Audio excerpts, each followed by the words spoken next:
Hello friends, ये हमारी history की एमसीक्यू सीरीज़ चल रही है और आप ये सीरीज़ ज़रूर देखिएगा और बताइएगा कि आपको ये सीरीज़ कैसी लग रही है। तो चलिए शुरू करते हैं आज के फर्स्ट क्वेश्चन से। फर्स्ट क्वेश्चन है कि ह्वेनसांग को नालंदा में कौन सा भारतीय नाम दिया गया था? तो ह्वेनसांग को धर्म रक्षित के नाम से जाना गया था और ये जो ह्वेनसांग था ये हर्षवर्धन के शासनकाल में भारत आया था अराउंड 630 बीसी के आसपास। और ये एक चीनी बौद्ध यात्री था जो 15 वर्षों तक भारत में रहा। तो ये आप ध्यान रखिएगा, खासकर ये किस समय में भारत आया है। तो ये 630 बीसी में भारत आया था, तो ये आप ध्यान रखिएगा। नेक्स्ट क्वेश्चन है, निम्नलिखित में से कहां पर सातवाहनों को आंध्रभृत्य कहकर संबोधित किया गया? तो सातवाहनों को आंध्रभृत्य पुराणों में कहा गया है। सातवाहन वंश के बारे में आप लोगों को पता होगा कि इसे आंध्र सातवाहन वंश के नाम से जानते हैं और इसकी स्थापना जो थी वो सिमुक ने की थी। इसके कई शासक प्रसिद्ध हैं, जैसे शातकर्णी प्रथम, गौतमी पुत्र शातकर्णी, यज्ञश्री शातकर्णी, पुलमावी, और जिसकी राजधानी थी वो प्रतिष्ठान थी, जो अभी प्रेजेंट के महाराष्ट्र का संभाजी नगर है, तो वहां पे इसकी राजधानी थी। और ये जो समाज था आंध्र सातवाहन वंश, ये मात्र सत्तात्मक था, मतलब यहाँ पे जो राजाओं के नाम होते थे वो माताओं के नाम पे रखे जाते थे। और जो ब्राह्मणों को भूमि दान की प्रथा शुरू की गई थी वो सबसे पहले आंध्र सातवाहनों के द्वारा ही शुरू गई थी, जिसका उल्लेख आपको नाना घाट अभिलेख में मिल जाएगा।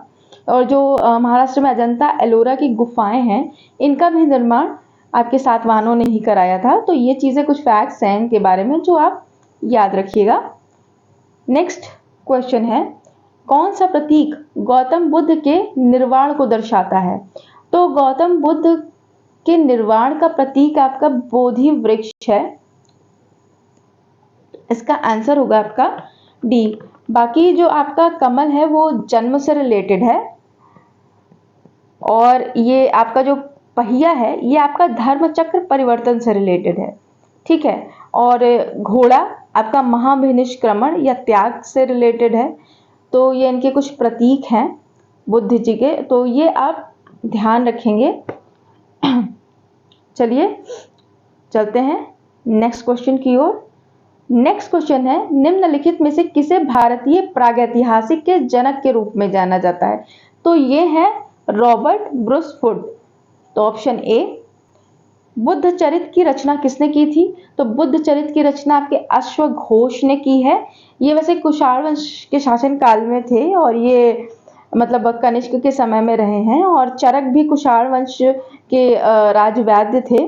तो जो कुषाण वंश था उसमें कई विद्वान थे, जैसे वसुमित्र हो गए, नागार्जुन हो गए, पार्श्व हो गए, ठीक है। तो ये सभी कुषाण वंश से रिलेटेड हैं। और कुषाण वंश की विशेषता थी कि गांधार और जो मथुरा शैली का जन्म हुआ था वो भी कुषाण वंश में ही हुआ है। तो चलिए चलते हैं नेक्स्ट क्वेश्चन की तरफ। नेक्स्ट क्वेश्चन है, निम्नलिखित में से कौन सा जोड़ा सही सुमेलित नहीं है? मेगस्थनीज, चंद्रगुप्त मौर्य, डायमेकस, अशोक, ह्वेनसांग, हर्षवर्धन, फाहयान, चंद्रगुप्त द्वितीय। तो देखिए इसमें जो डायमेकस था ये तो बिंदुसार के समय में आया है, ठीक है। और जो मेगस्थनीज है ये आपका 304 बीसी से 299 बीसी के बीच में आया है। 304 बीसी से 299 बीसी, जो चंद्रगुप्त मौर्य के शासनकाल में ही आया था, और ये यूनान का राजदूत था। और ह्वेनसांग का आपको पता होगा कि ये हर्षवर्धन के शासनकाल में आया था और एक चीनी यात्री था। तो नेक्स्ट है डी, फाहयान। फाहयान चंद्रगुप्त द्वितीय के शासनकाल में आया है, ये भी आपका सही है। और ये जो मतलब ये डायमेकस हो गया, डायनोसियस हो गया, तो ये लोग एक्चुअली यूनानी इतिहासकार थे जो आए हुए थे। और जो डायमेकस था वो एंटियोकस जो था सीरिया के राजा थे, इन्होंने डायमेकस को बिंदुसार के दरबार में भेजा था। तो ये कुछ फैक्ट्स हैं इससे रिलेटेड, ये आप ध्यान रखिएगा। नेक्स्ट क्वेश्चन है कि कोलियर राज्य की राजधानी कहाँ स्थित थी? तो ये रामग्राम में स्थित थी।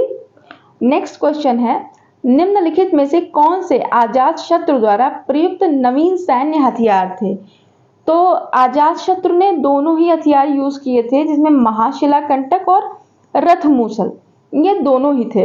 महाशिलाकंटक जैसे आज की तोप होती हैं, उसी तरीके से उस समय में ये महाशिलाकंटक होता था। इसमें बड़े बड़े पत्थरों को डाल के फेंका जाता था युद्ध में। और जो रथमूसल था, इसमें बहुत सारे चाकू साइड्स में लगे होते थे, तो जो सारथी होता था राजाओं का, तो वो मतलब रथ को चलाते हुए भी अपनी रक्षा कर सकता था। तो ये इसका आंसर आपका ऑप्शन सी होगा, 1 और 2 दोनों। बिंदुसार के दरबार में डायमेकस को राजदूत के रूप में किसने भेजा था? तो ये एंटियोकस ने भेजा था। आपको पता है, मैंने अभी बताया कि ये सीरिया का राजा था, इसी ने डायमेकस को बिंदुसार के दरबार में भेजा था। नेक्स्ट क्वेश्चन है, निम्नलिखित में से किस राजा ने सुदर्शन झील का निर्माण प्रारंभ करवाया था? तो सुदर्शन झील का जो निर्माण था वो चंद्रगुप्त मौर्य के कहने पर पुष्यगुप्त ने कराया था। तो ये आप ध्यान रखिएगा। और बुद्ध की मृत्यु निम्नलिखित में से किस राजा के शासनकाल में दौरान हुई थी? तो ये आप देख लीजिए, जो बुद्ध की मृत्यु थी वो अजात शत्रु के समय में हुई है। ठीक है, तो ये आप ध्यान रखिएगा कि इनकी जो मृत्यु हुई है वो किसके शासनकाल में हुई है? ये अजात शत्रु के शासनकाल में हुई है। और अजात शत्रु का आपको पता होगा कि ये मगध का मतलब काफी महान शासक रहा है। और इनके समय में जो ये प्रथम संगीति हुई है बौद्ध की, वो भी हुई थी राजगृह में। तो ये आप ध्यान रखेंगे। और इन्होंने अपने ही फादर को, मतलब पिता को मारा था, बिम्बिसार को, और उसके बाद इन्होंने गद्दी ली थी। तो ये आप कुछ चीजें इनके बारे में ध्यान रखिएगा। नेक्स्ट क्वेश्चन है, वेदों के बाद इनमें से कौन सा वेदत्रयी का हिस्सा नहीं है? तो इसमें आपका देखिए, ऋग्वेद, सामवेद और यजुर्वेद, ये तीनों ही वेदत्रयी का हिस्सा हैं। सिर्फ अथर्ववेद है जो वेदत्रयी में नहीं आता है। नेक्स्ट क्वेश्चन है, निम्नलिखित में से किसने गाथा सप्तशती लिखी है? तो गाथा सप्तशती आपकी हाल ने लिखी है। बाकी यज्ञश्री सातकर्णी, गौतमीपुत्र सातकर्णी, सिमुक, ये सभी आपके सातवाहन वंश के शासक हैं। आप लोगों को पता होगा, मैंने जैसा अभी बताया आपको। पुलकेशिन द्वितीय किस वंश का शासक था? तो पुलकेशिन द्वितीय बादामी के चालुक्यों का शासक था। और ये जो बादामी के चालुक्य हैं, ये दक्षिण भारतीय राज्य थे। और आपके जो कल्याणी के चालुक्य हैं और वेंगी के चालुक्य, ये सभी दक्षिण भारतीय राज्य रहे हैं। तो ये आप ध्यान रखेंगे। और ये जो चोल हो गए, पल्लव हो गए, ये सभी आपके दक्षिण भारतीय राज्य हैं। तो ये आप ध्यान रखिएगा। और जो ये चालुक्य वंश था, इसका जो वास्तविक प्रथम संस्थापक माना जाता है वो आपका पुलकेशिन प्रथम माना जाता है। चलिए चलते हैं नेक्स्ट क्वेश्चन की ओर। नेक्स्ट क्वेश्चन है, पंचतंत्र की कहानियों का संकलन किसने किया था? तो ये बहुत प्रसिद्ध है। पंचतंत्र की कहानियों का संकलन आप सभी को पता होगा कि विष्णु शर्मा ने किया है। तो ये रहे आज के क्वेश्चंस। और आप इन्हें देखिएगा और बताइएगा कि आपको ये सीरीज कैसी लग रही है। और जैसा भी हो आप हमें कमेंट्स करते रहिए, अपने फीडबैक देते रहिए।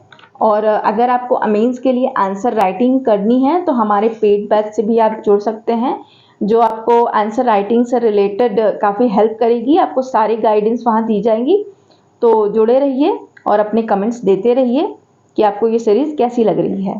Thank you so much.